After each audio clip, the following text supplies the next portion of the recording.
Paul Adom Otchere on Good Evening Ghana are dropping a deep analysis on the preferred and the next candidates for a NPP party.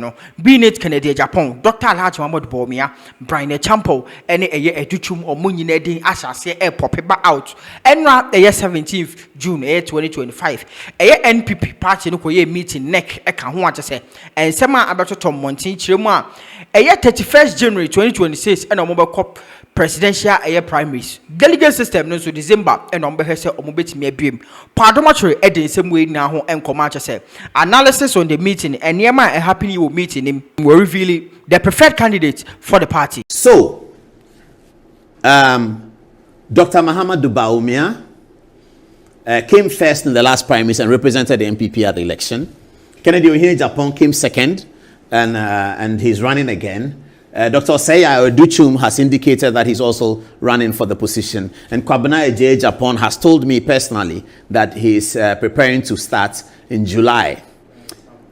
So what happened at the NPP delegates, the National Executive Meeting and the National Council Meeting? Two meetings occurred today. Now, before then, there's a proposal, a document put together by a committee, a legal committee led by Mr. Frank Davis, one of the seasoned barristers of Ghana. Frank Davis chaired the committee, and then they put a document together. The document was supposed to reform some of the practices within the NPP in how they arrive at selecting presidential candidates, selecting polling station executives, selecting constituency executive and regional executives. So Frank Davis led the group to put that document together. Now that document this afternoon was submitted to the National Executive Committee, and the National Executive Committee is chaired by the chairman. Of course, Chairman Intim was unavailable, so Chairman Bute chaired. When we were monitoring in the morning, I think there was some confusion about whether Chairman Bute should legitimately chair, being the first vice chairman in the absence of the chairman. I think that was resolved in favor of Chairman Bute chairing, so he did chair. The proposals were taken. At the end of the day, these proposals, majority of them, will be given to a Congress on July 19th, I hear. And the Congress is entitled the NPP National Delegates Conference, that they say will take place in Accra at the University of Ghana Sports Stadium. And there, the delegates will receive the proposals. One thing, though, that the delegates will not be doing is to choose a date for the presidential election. What the NPP has done, which is novel today, is that as far as 2028 battle is concerned, the NPP is deciding to choose the flag bearer before they choose the other national executives. Hitherto, what happened was that the election process begins with the polling station executives. So they elect the polling station executives, then they elect constituency executives, then they elect regional executives, then they elect national executives, and when the national executives arrive, they form the National Executive Committee. And in that National Executive Committee, they will set up a timetable for the presidential elections. Somehow, that has changed now, and it appears that it's quite a popular change. It would appear also that that change is very good for the NPP, given the disarray in which the party now is, following from the fallout of the election of 2024. It might be very necessary for the NPP in the shortest possible time to achieve leadership. And then with that leadership, people can fall in line, structures can be put together, and then they will be ready to run the election. Mind you that the NDC would have to go through the same process. Now, the NDC is in a first term like a second term. What it means is that President John Dramani Mahama cannot run for president again. I think that the argument has been firmly settled in Parliament over the last 2 days, with Supreme Court judge nominee after Supreme Court judge nominee expressing clarity that the constitutional provisions in the article 60 or 63 is very, very clear, it's unambiguous, that every individual can only serve 2 terms as president and no more, and there's no ambiguity about that. So it will appear that over the last 2 days, that matter has been firmly settled. Therefore, John Dramani Mahama, serving his second term as president of Ghana, cannot proceed to run for election, however you look at it. So the NDC would have to choose his own candidate, and according to the NDC calendar, they probably will do that in 2027. What do we know? We know already that the battle is beginning to rage between Julius Debra, the chief of staff, who is marauding to win, and then Johnson Asiedu Nketia, the eternal party chairman, who believes that this is an opportunity and he has worked enough to gain this. So that's going to be a big contest. Recently, at the weekend,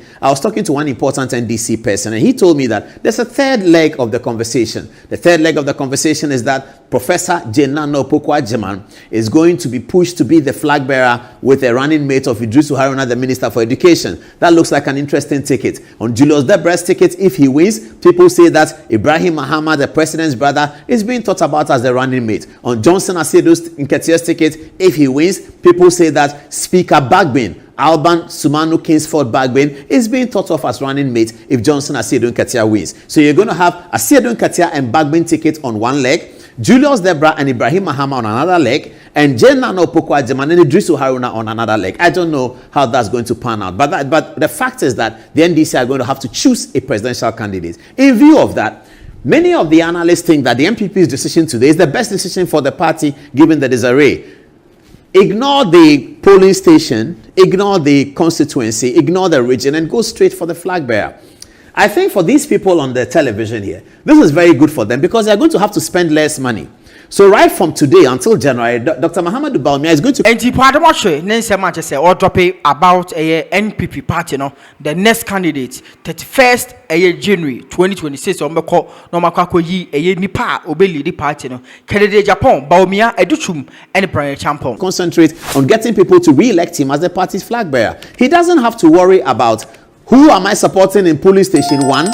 There are 43,000 polling stations.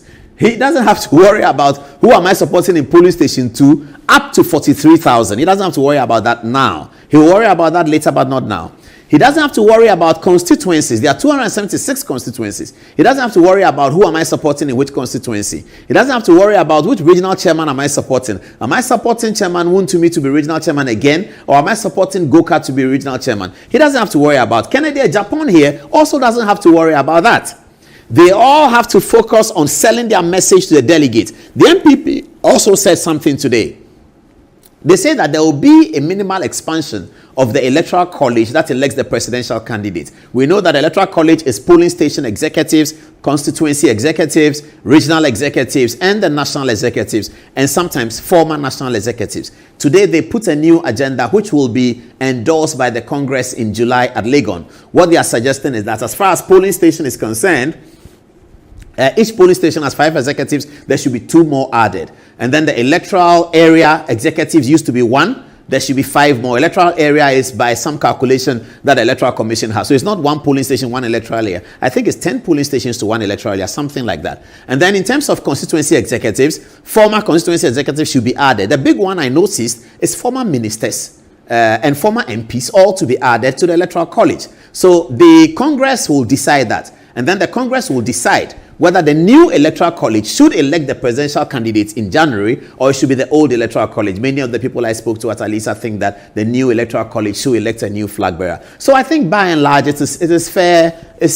sufficiently transparent, and it's easier on the presidential candidate in terms of their spending and all the effort that they have to put in. These things can be very draining. And if you're a presidential candidate today and you have to think about polling station executives, then think about constituency executives, then think about regional executives, trying to elect your team, that's going to take a heavy toll on any individual, and it's going to take a heavy toll on any wallet. Even if you are Onassis, you're going to have to dig deep into your wallet to slash that out. That has all been made easy for them. Now they have to concentrate on themselves, go to the delegates, sell themselves, and elect a flag bearer in January when the flag bearer has emerged. So assuming that any of these emerge as a flag bearer, the other people who don't emerge as flag bearer have no interest in supporting polling station, constituency, and all of that. And when the flag bearer emerges, he has enough time to tell himself that I want to run this election at this time. He'll go to a national executive. He becomes the leader of the party, and that's very, very important. So that's the story from the NPP event. The context, it appears that the whistle is now being fully blown. From the way things are going, the whistle has been blown. It's been blown very early because the NPP's constitution is that when they are out of power, as they are now,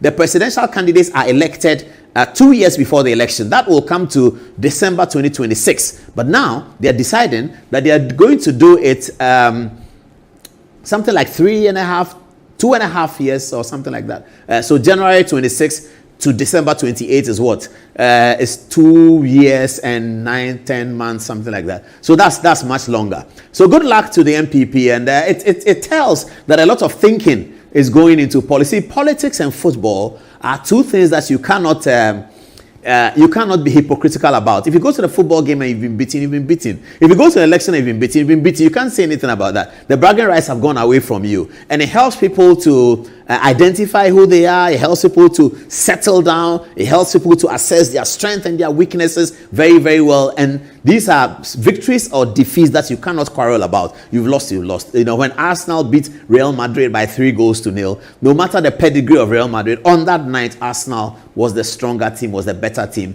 and also they carried the bragging rights. Eventually, Arsenal went and Ousmane Dembele taught them a lesson, and they also accepted it. The NPP have been taught a big lesson by the NDC in 2024, heavily defeated, thrown into disarray, and they have understood it. They have accepted it, and they have to put their thinking caps on, and they say this is what we need to do to bounce ourselves back into the authority of the Ghanaian government. So that's the story now. Good luck to all of these. Perhaps, and the other thing that I have to add is that the NPP have also taken away the superdelegates. So in the unlikely event